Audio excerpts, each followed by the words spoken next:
വ്രജമണ്ഡലം അനവധി പുണ്യസ്ഥലങ്ങളാൽ നിറഞ്ഞ ദിവ്യഭൂമി.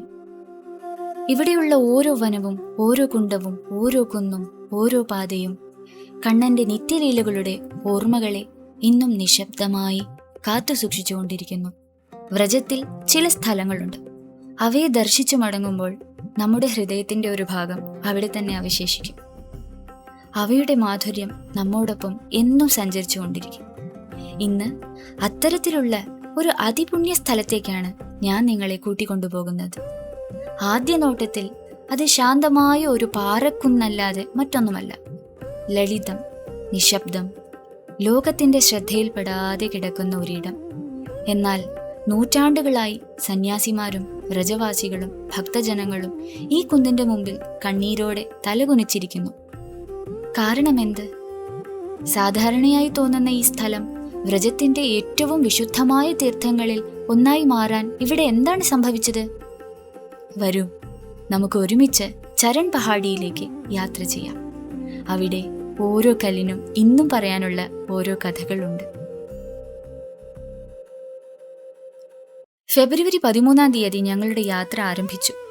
ശുഭകരമായ വിജയ ഏകാദശി ദിനമായിരുന്നു അന്ന്. അതികാലത്ത് തന്നെ ഞങ്ങൾ ബർസാനയിലേക്ക് യാത്ര തിരിച്ചു. വ്രജത്തിന്റെ മനോഹരമായ ഗ്രാമപ്രദേശങ്ങളിലൂടെ ഞങ്ങളുടെ വാഹനം മുന്നോട്ട് സഞ്ചരിക്കുമ്പോൾ വഴിയിലുണ്ടായിരുന്ന നിരവധി ഗ്രാമങ്ങൾ ഞങ്ങളുടെ ഗൈഡ് കാണിച്ചു തന്നു.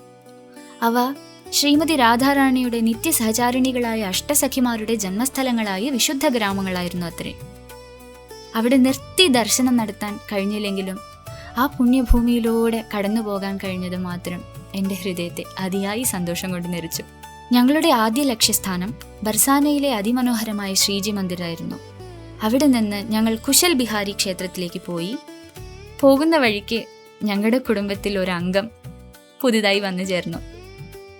വ്രജമനോഹരി രാധയെപ്പറ്റി പിന്നെ പറയാം. അതിനുശേഷം പീലി പോഖർ സന്ദർശിച്ചു. പിന്നീട് കണ്ണൻ തന്റെ പശുക്കളെ വിളിച്ചു വരുത്തുന്ന സ്ഥലമായ തേർ കദംബ.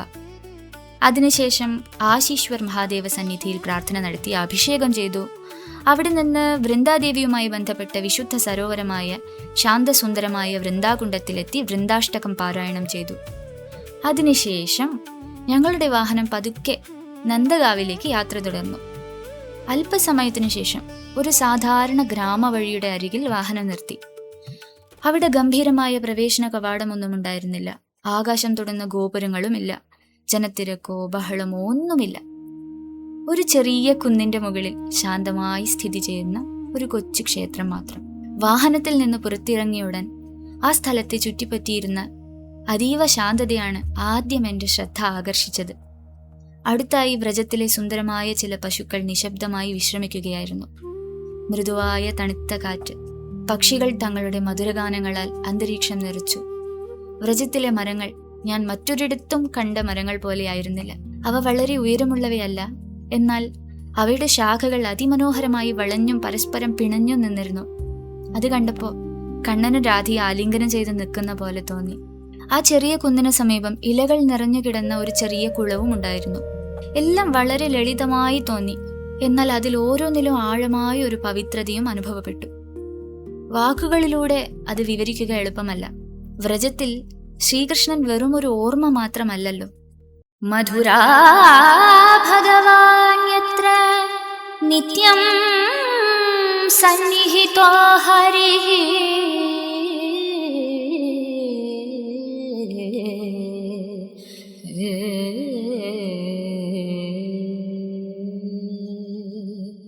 ഭഗവാന്റെ സാന്നിധ്യം യഥാർത്ഥത്തിൽ അനുഭവിക്കാൻ കഴിയുന്ന ഒരു സ്ഥലമായി എനിക്കിത് തോന്നി. ഞങ്ങൾ പതുക്കെ ആ ചെറിയ കുന്ന് കയറി. ക്ഷേത്രത്തിനുള്ളിൽ വ്രജത്തിലെ ഏറ്റവും മഹത്തായ നിധികളിൽ ഒന്നിനെ അതീവ ഭക്തിയോടെയും ശാന്തതയോടെയും സംരക്ഷിച്ചു കൊണ്ടിരുന്ന ഒരു വിനീതനായ ബാബാജി ഇരിക്കുന്നുണ്ടായിരുന്നു. ഒരു ഗ്ലാസ് കവചത്തിനടിയിൽ ഭക്തജനങ്ങൾ തലമുറകളായി ആരാധിച്ചു വരുന്ന ശ്രീകൃഷ്ണ ഭഗവാന്റെ ദിവ്യ ചരണചിഹ്നങ്ങൾ പതിഞ്ഞിരിക്കുന്ന ഒരു വിശുദ്ധ പാറയുടെ ഭാഗം സൂക്ഷിച്ചിരിക്കുന്നു. ये जो चरण है, सनातन धर्म जब तक रहेगा तब तक चरण भी रहेगा, मैं भी रहूँगा.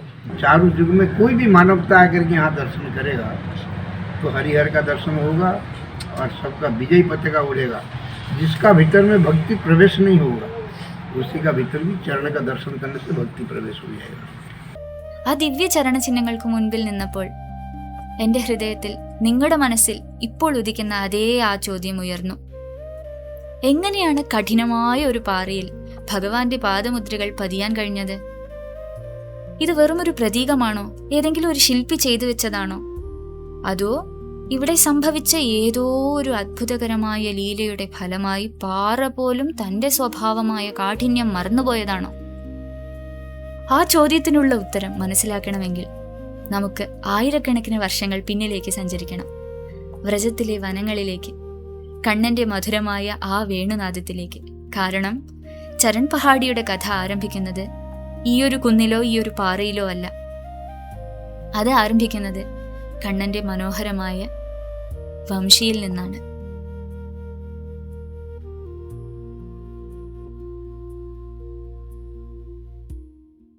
ചരൺ പഹാഡിയുടെ രഹസ്യം മനസ്സിലാക്കുന്നതിനു മുമ്പ് ആ കുന്നിനെ പോലും ഉരുക്കിപ്പിച്ച ആ ദിവ്യ സംഗീതത്തിന്റെ മഹിമ ആദ്യം നമുക്ക് മനസ്സിലാക്കണം. കണ്ണനെ കുറിച്ച് ചിന്തിക്കുമ്പോൾ നമ്മുടെ ഹൃദയത്തിൽ ആദ്യം തെളിയുന്ന രൂപം ഒരു കദംബ വൃക്ഷത്തിന്റെ ചുവട്ടിൽ നിൽക്കുന്ന മയിൽപീലി ചൂടിയ തിളങ്ങുന്ന പീതാംബരം ധരിച്ച് അധരങ്ങളിൽ മന്ദഹാസം വിരിയുന്ന തിരുക്കരങ്ങളിൽ മനോഹരമായ വീണു പിടിച്ചിരിക്കുന്ന ആ സുന്ദരനായ ഗോപബാലന്റേതാണ്. എന്നാൽ കണ്ണൻ വെറും ഒരു വേണുവാദകൻ മാത്രമല്ല, സ്വയം ആര്യകലയായ സംഗീതം തന്നെ ഉദ്ഭവിച്ച ആദിമൂലം. നാദയോഗശാസ്ത്രങ്ങളിൽ പ്രതിപാദിക്കപ്പെട്ടിരിക്കുന്ന സാക്ഷാത് നാദബ്രഹ്മസ്വരൂപൻ. മനുഷ്യരെ മാത്രമല്ല, സർവസൃഷ്ടിയെയും തന്റെ ദിവ്യ സംഗീതത്തിൽ ആകർഷിക്കുന്ന പരമപുരുഷൻ. ശ്രീമദ് ഭാഗവതത്തിലെ പ്രസിദ്ധമായ വേണുഗീത പ്രകരണത്തിൽ ഗോപിജനങ്ങൾ സ്വയം ഇത് പറയുന്നു. ത്രിഭംഗി ലളിതാകാരനായി അതിമനോഹരമായി വ്യത്യസ്ത പാതാരവിന്ദങ്ങളോടെ ശോഭിച്ച് ചുരുണ്ട കേശങ്ങളിൽ മയിൽപീലി അണിഞ്ഞ് കരുണ നിറഞ്ഞ കടാക്ഷം വ്രജവനങ്ങളിലാകെ ചൊരിഞ്ഞുകൊണ്ട് കണ്ണൻ തന്റെ വേണു വായിക്കാൻ ആരംഭിക്കുന്നു എന്ന്. ഏതാനും നിമിഷങ്ങൾക്കുള്ളിൽ എല്ലാം മാറിമറിഞ്ഞു. ധാന്യം അരച്ചുകൊണ്ടിരുന്ന ഗോപിജനങ്ങൾ, കുടുംബത്തിനായി ഭക്ഷണം പാകം ചെയ്തുകൊണ്ടിരുന്നവർ, പശുക്കളെ കറന്നുകൊണ്ടിരുന്നവർ, കിണറ്റിൽ നിന്ന് വെള്ളം കോരിക്കൊണ്ടുവരുന്നവർ, എല്ലാവരും நிலை பெயராத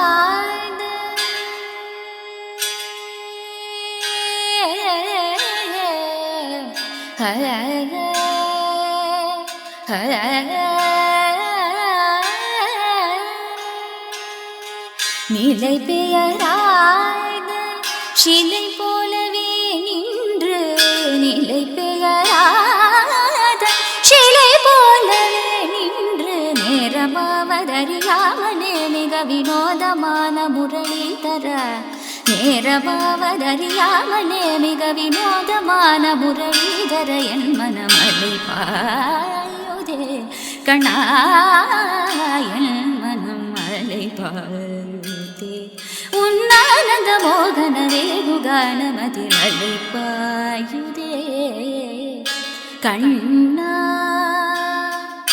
கண்ணா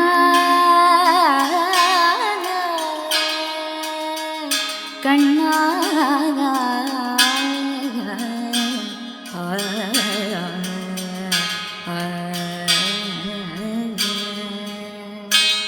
ഇതിൽ പറയുന്നു, നിലൈപേരാതെ ശിലൈ പോലവേ നിன்று. ഈ വേണുഗാനത്തെ പറ്റി പാടാത്ത മഹാന്മാർ ആര് തന്നെയാണ് ഉള്ളത്? സദാശിവ ബ്രഹ്മേന്ദ്രാളാകട്ടെ, ത്യാഗരാജസ്വാമികളാകട്ടെ, സ്വാതി തിരുനാളാകട്ടെ, ഊത്തുകാട് വെങ്കടകവിയാകട്ടെ, എല്ലാവരും പാടിയിട്ടുണ്ട്. ഈ കീർത്തനം കേൾക്കാത്തവരും ഉണ്ടാവില്ല. പ്രസിദ്ധമായ അലൈപ്പായുതേ കണ്ണ ഊത്തുകാട് വെങ്കടകവിയുടെ കീർത്തനം. ഇതിൽ പറയുന്നു, നിലൈ പേരാതെ ശിലൈ പോലവേ നിன்று. അതായത് ഗോപീജനങ്ങൾ പലവിധമായ കാര്യങ്ങൾ ചെയ്തുകൊണ്ടിരുന്ന ആ സമയം ഭഗവാന്റെ വേണുഗാനം കേട്ട മാത്രത്തിൽ താൻ എന്ത് ചെയ്യുന്നു എന്ന ഒരു പ്രജ്ഞ അവർക്ക് നഷ്ടമായി. ഒരു നിമിഷം കൊണ്ട് ലോകത്തിലെ എല്ലാ ജോലികളും അവർ മറന്നുപോയി. അവരുടെ കൈകൾ നിശ്ചലമായി, അവരുടെ ചിന്തകൾ നിലച്ചു. അവരുടെ ഹൃദയം പിന്തുടർന്നത് ഒരേ ഒരു ശബ്ദത്തെ മാത്രം, കണ്ണന്റെ ആ മധുരമായ വേണുഗാനം. വിരോധാഭാസത്തെ പറ്റിയാണ് കവി ഇവിടെ കാണിക്കുന്നത്. മനുഷ്യന്മാരുടെ ഒരു നിലയെ പറ്റിയാണ് ഈ കീർത്തനം വർണ്ണിച്ചത്. പക്ഷെ മൃഗങ്ങളുടെ അവസ്ഥയോ? അവ പോലും കണ്ണന്റെ വേണുഗാനത്തിൽ മഗ്നമായി പോകുന്നത്രേ. ഭാഗവതത്തിലെ വേണുഗീതം എന്ന പ്രകരണത്തിൽ അതിസുന്ദരമായി ഗോപീജനങ്ങൾ ഇത് വിവരിക്കുന്നു. ഗാവശ്ച കൃഷ്ണമുഖ നിർഗത വേണുഗീത പീയൂഷമുത്തഭിത കർണപുടൈ പിബന്ധ്യഃ शाबास्नुतस्तनपय कबलास्मतस्थुर्गोविन्दमात्मनि दृशाश्रुकला स्पृशन्त्यः प्रायोबदाम्बविहगामुनयो वनेऽस्मिन् कृष्णेक्षितं तदुदितं कळवेणुगीतम् आरुह्य ये द्रुमभुजान् रुचिरप्रवाळान् शृण्वन्त्यमीलितदृशो विगतान्यवाचः नद्यस्तदा तदुपधार्य मुकुन्दगीतमावर्तलक्षितमनोभवभग्नवेगाः आलिङ्गनस्थगितमूर्मिभुजैर्मुरारे गृह्णन्ति पादयुगलं कमलोपहाराः गागोपकैरनुवनं नयतोरुदारवेणुस्वनैकळपदैस्तनुभृत्सु सख्यः अस्पन्दनं गतिमतां पुलकस्तरूणां निर्योगपाशकृतलक्षणयोर्विचित्रम्.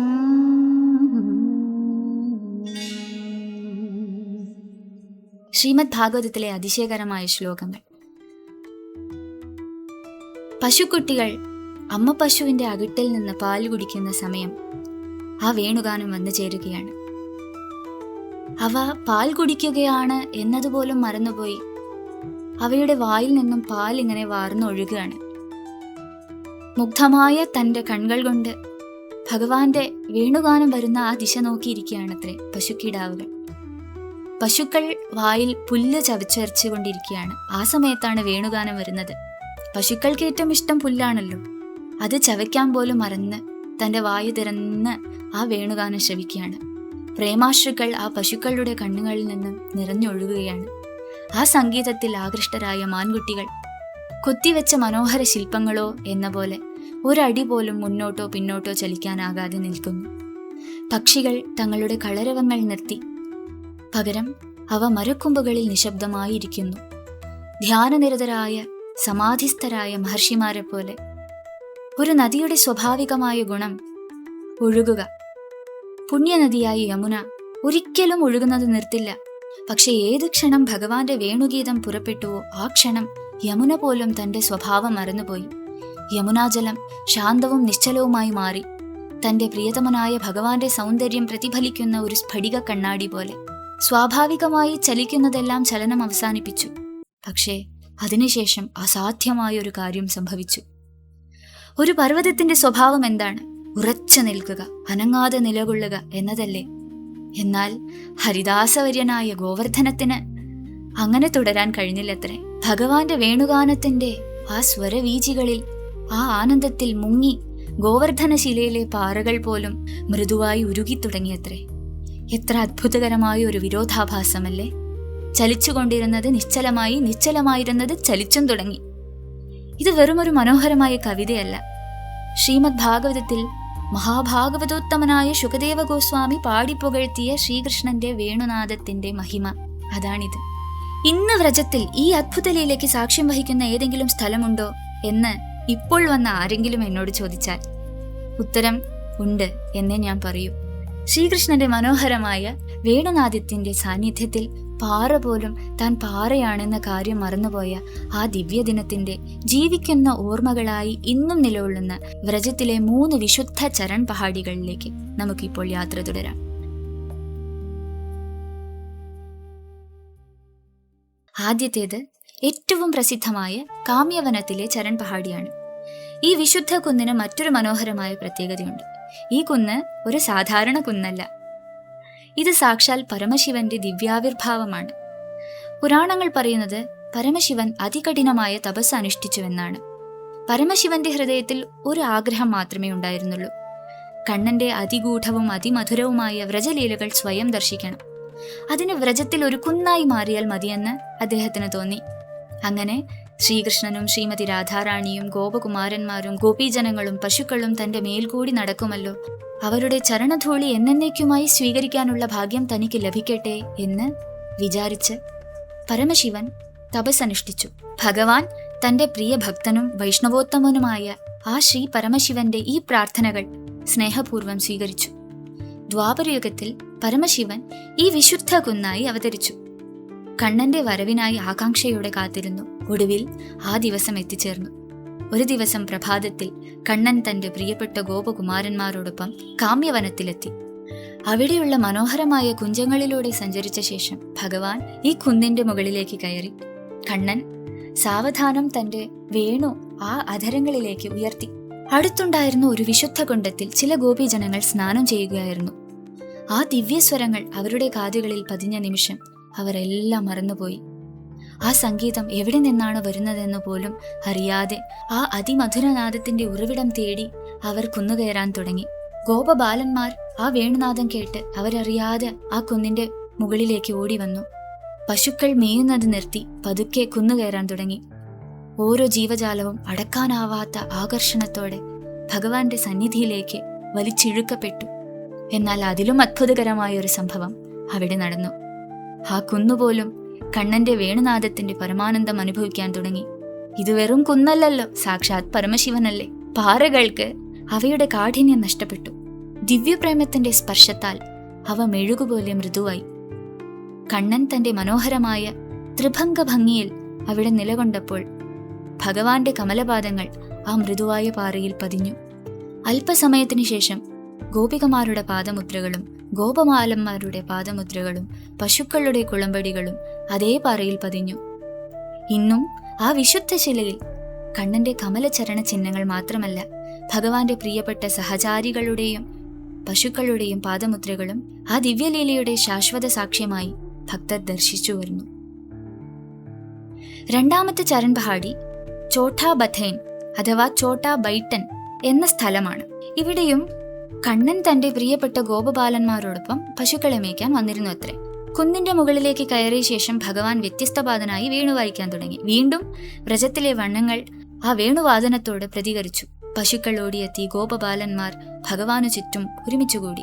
മാനുകളും കാട്ടുമൃഗങ്ങളും വനത്തിൽ നിന്ന് പുറത്തു വന്നു. പക്ഷികൾ മരച്ചില്ലകളിൽ നിന്ന് പാറപ്പുറത്ത് വന്നിറങ്ങി. സമീപ ഗ്രാമങ്ങളിലെ വ്രജവാസികൾ പോലും അടക്കാനാവാത്ത ആകർഷണത്തോടെ ഈ കുന്നിലേക്ക് എത്തിച്ചേർന്നു. അവരുടെയൊക്കെ കാലുകൾക്കടിയിലുണ്ടായിരുന്ന പാറകൾ വീണ്ടും ഉരുകി. ഇത്തവണ കണ്ണന്റെയോ ഗോപബാലന്മാരുടെയോ പശുക്കളുടെയോ ചരണചിഹ്നങ്ങൾ മാത്രമല്ല, മാനുകളുടെ പാദചിഹ്നവും പക്ഷികളുടെ അടയാളങ്ങളും പ്രാദേശിക വ്രജവാസികളുടെ പാദമുദ്രകളും അവിടെ ഉണ്ടായിരുന്നു അത്രേ. മൂന്നാമത്തെ ചരൺ പഹാടി നന്ദഗാവിലെ വിശുദ്ധമായ നന്ദീശ്വര പർവ്വതത്തിന്റെ ഒരു ഭാഗത്തിലാണ് സ്ഥിതി ചെയ്യുന്നത്. ഞങ്ങൾക്ക് ദർശിക്കാൻ ഭാഗ്യം ലഭിച്ച ചരൺ പഹാടി ഇതായിരുന്നു. വ്രജത്തിലെ മറ്റു വലിയ ക്ഷേത്രങ്ങളുമായി താരതമ്യപ്പെടുത്തുമ്പോൾ ഈ സ്ഥലം അത്യന്തം ശാന്തമാണ്. തിരക്കില്ല, ബഹളമില്ല. പക്ഷികളുടെ മധുരമായ കളരവം, പശുക്കൾ പുല്ലുമെയ്യുന്ന ശബ്ദം, തണുത്ത കാറ്റിന്റെ തലോടൽ, മരങ്ങളിൽ നിന്നും മെല്ലെ വീഴുന്ന ഇലകളുടെ നേർത്ത ശബ്ദം, ഇവ മാത്രമാണ് അവിടെ ഉണ്ടായിരുന്നത്. ശ്രീകൃഷ്ണ സ്മരണയിലേക്ക് മനസ്സിനെ പതുക്കെ നയിക്കുന്ന അഗാധമായൊരു ശാന്തത ആ സ്ഥലം മുഴുവൻ നിറഞ്ഞു നിന്നിരുന്നു. ഇവിടെയും പാരമ്പര്യം പറയുന്നത് കണ്ണൻ ഏകാന്തമായി ഈ പാറയ്ക്ക് പുറത്ത് നിന്ന് വേണുഗാനം വായിച്ചു എന്നതാണ്. ആ സംഗീതം അതീവ മധുരമായിരുന്നു. ഭഗവാൻ മാത്രമായി നിലകൊണ്ട ഏകാന്തമായ ഒരു സ്ഥലമാണ്. ഇവിടെയുള്ള ശാന്തിയും സമാധാനവും തന്നെ അതിന് കാരണം. ഭഗവാന്റെ ആ വേണുഗീതം അതീവ മധുരമായിരുന്നു, അതീവ ആകർഷകമായിരുന്നു, അത്രയേറെ ദിവ്യവുമായിരുന്നു. ഭഗവാന്റെ വ്യത്യസ്തമായ കമലപാദങ്ങൾക്ക് കീഴിലുള്ള പാറകൾ പോലും പരമമായ ആത്മീയാനന്ദത്തിൽ ഉരുകിപ്പോയി. അങ്ങനെയാണ് ഇന്നും ഭക്തജനങ്ങൾ ആരാധിച്ചു വരുന്ന ആ ദിവ്യചരണമുദ്രകൾ ഈ ശിലയിൽ പതിഞ്ഞത്. ശ്രീമദ് ഭാഗവതത്തിൽ ഈ ലീലകൾ വായിക്കുമ്പോൾ നമ്മുടെ ഹൃദയം അത്ഭുതം കൊണ്ട് നിറയുന്നു. എന്നാൽ വ്രജത്തിലെ ഈ വിശുദ്ധ ശിലകൾക്ക് മുൻപിൽ നേരിട്ട് നിൽക്കുമ്പോൾ, ആ പുരാതനമായ ചരണചിഹ്നങ്ങൾ സ്വന്തം കണ്ണുകളാൽ ദർശിക്കുമ്പോൾ, ഭാഗവതം ആയിരക്കണക്കിന് വർഷങ്ങൾക്ക് മുമ്പ് നടന്ന ഒരു പഴയ കഥയായി തോന്നുകയേയില്ല. അത് സമകാലികമായ ഒന്നായി അനുഭവപ്പെട്ടു, സ്പർശിക്കാവുന്ന യാഥാർത്ഥ്യമായി അനുഭവപ്പെട്ടു. കണ്ണന്റെ വേണുവിന്റെ മധുരസ്വരങ്ങൾ ഇന്നും വ്രജത്തിലെ ഈ വനങ്ങളിലൂടെ മെല്ലെ പ്രതിധ്വനിച്ചുകൊണ്ടിരിക്കുന്ന പോലെ അനുഭവപ്പെട്ടു. ആ സ്വരം കേൾക്കാൻ തയ്യാറായി പരിപക്വ അവസ്ഥയെ പ്രാപിച്ച ഹൃദയങ്ങളെ ഇന്നും അത് നിശബ്ദമായി വിളിച്ചുകൊണ്ടിരിക്കുന്നു എന്ന് തോന്നി. ആ വിശുദ്ധ ചരണചിഹ്നങ്ങളിലേക്ക് നോക്കി ഞാൻ അവിടെ നിന്നപ്പോൾ ഒരു ചിന്ത മാത്രം എൻ്റെ ഹൃദയത്തിൽ അവശേഷിച്ചു. ശാസ്ത്രങ്ങൾ ഒരിക്കലും കണ്ണന്റെ മഹിമയെ അതിശയോക്തിയായി വിവരിക്കുന്നില്ല. മറിച്ച് ഭഗവാന്റെ മഹിമ മനസ്സിലാക്കാൻ കഴിയാത്തത്ര ചെറുതാണ് നമ്മുടെ ഭാവന എന്ന് ഓർമ്മപ്പെടുത്തുന്നു. കണ്ണന്റെ വേണുനാദം കേട്ട് പർവ്വതങ്ങൾ പോലും ഉരുകിപ്പോയി എന്ന് കേൾക്കുമ്പോൾ നമ്മുടെ ആധുനികമായ ഈ മനസ്സ് ഉടൻ ചോദിക്കും, അതെങ്ങനെ സാധ്യമാകും? എന്നാൽ വ്രജം ഒന്നും തെളിയിക്കാൻ ശ്രമിക്കുന്നില്ല. വ്രജമണ്ഡലം ആ ഓർമ്മയെ മാത്രം സംരക്ഷിക്കുന്നു. ഒരുപക്ഷെ ഏറ്റവും വലിയ അത്ഭുതം പാറകൾ ഉരുകി എന്നതല്ല, അവ എന്തുകൊണ്ട് ഉരുകി എന്നതാണ്. ഒരു പർവ്വതത്തിന് ചെവികളില്ല, ഒരു കല്ലിന് ഹൃദയവുമില്ല.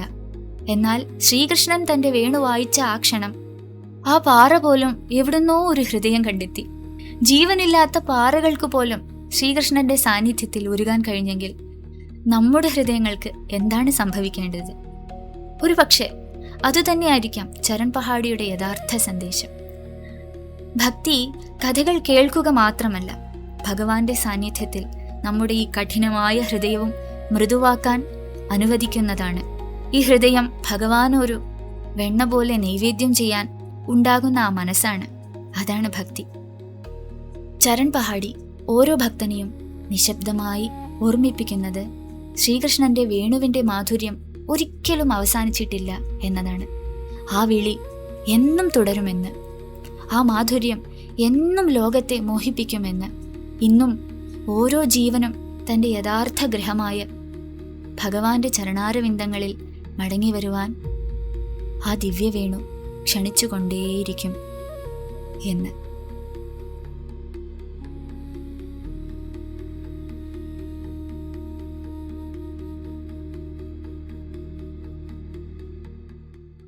നിങ്ങളും ചരൺ പഹാഡി വന്നിട്ടുണ്ടോ? നിങ്ങൾക്ക് എന്തെന്ത് അനുഭവങ്ങളാണ് ഇവിടെ ഉണ്ടായിട്ടുള്ളത്?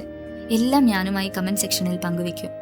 വൃന്ദാവനത്തിലെ ലീലാസ്ഥലങ്ങളുടെ ഈ ദിവ്യചരിത്രങ്ങൾ നിങ്ങൾക്ക് ഇഷ്ടമാകുന്നുണ്ടോ? എങ്കിൽ എന്നെ അറിയിക്കൂ.